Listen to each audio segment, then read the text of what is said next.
आणि महत्त्वाची बातमी, विशाळगडावरील हिंसाचार हा एक प्लॅन, जितेंद्र आव्हाडांचा आरोप.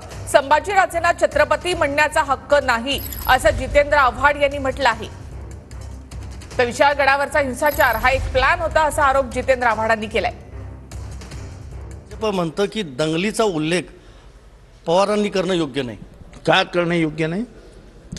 विशाळगडावरती जेव्हा तुम्ही कट करून दंगली करता तेव्हा आगाऊ निर्देश किंवा आगाऊ इशारा महाराष्ट्राला देणं हे प्रगल्भ नेत्याचं काम आहे. काय केलं तुम्ही विशाळगडावरती? विशाळगडावरती गेले अनेक वर्ष तुम्ही तणाव निर्माण करून ठेवला आहे.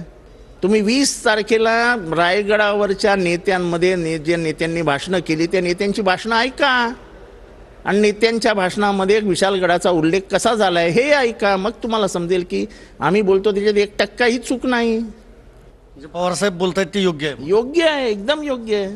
आता विधानसभा निवडणुका अवघ्या काही महिन्यांवर येऊन ठेपलेल्या आहेत. त्यापूर्वी अजून काही होऊ शकतं की एक लक्षात घ्या, मी तुम्हाला इतिहासाचा हिस्ट्री रिपीट्स इटसेल्फ असं म्हणतात. इतिहासाची पुनरावृत्ती होत असते. व्हिडिओ जर्नलिस्ट विनोद कुमारसह मी संदीप राजगोळकर, TV9 मराठी, नवी दिल्ली.